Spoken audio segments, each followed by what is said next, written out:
everything just goes downhill. Hi, I'm Problema, and I will be telling all of the drama. This video today will be about Boof the Bear, or Brother Boofer. Now just a disclaimer, do not attack anyone mentioned in this video. This is all just what I can gather on this situation as well, with my personal opinions and input. Now let's get into it. Now this all started around when he was getting popularity, and people started to say that he was just being a furry for the money and the clout. In my opinion, his Patreon full of art that he has commissioned is kind of weird, because why would you just sell art that you commissioned from someone else, sell access to that art? It just seems kind of strange to me. But that him reposting zoophilic things and his MAGA supporter boyfriend isn't what we are getting into today. We're getting into what happened at Equinox. Now I just want to say there is not a lot of video or photo proof of what is happening. It is all just stories, but his dismissal to the stories is also not that much of proof. Now, where I started seeing stuff was Zeke the dog on Instagram. Zeke posted a story about the convention, about how Boof was being strange in the elevator. At Equinox, you had to have a media badge to get videos doing interviews and stuff, and Boof did not have that and was doing that, and also was harassing them in a different suit doing interviews. And that Zeke didn't want Boof to have access to their Telegram, but Boof found it anyway. Now, what many people and Boof have pointed out is that there's no actual screenshot of the conversation over Telegram.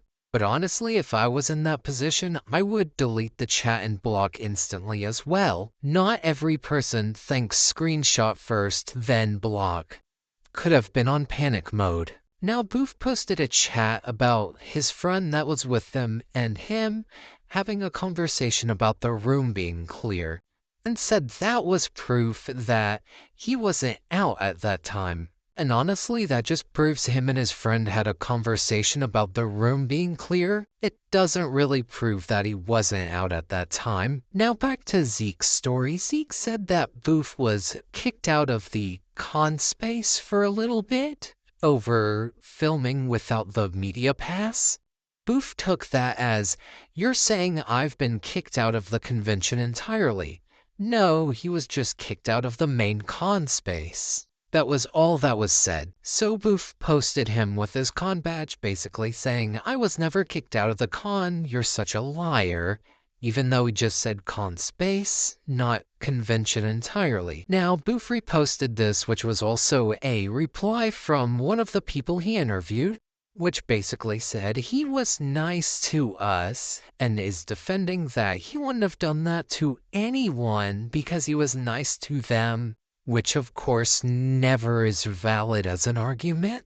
Now after that, more people have come out with their experiences encountering Boof, and people have figured out what suit was the pre-made one that he was also using to harass people. Now the craziest thing that Boof got out of this, to me at least, was to do another raffle. Now that's about all the screenshots that I got for this. Now Boof is planning to go to Furry Weekend Atlanta, so if this is enough for you, just stay away from him there if you're going. Stay safe out there, especially in con spaces. Not only this, but there are so many creepy people out there at every con.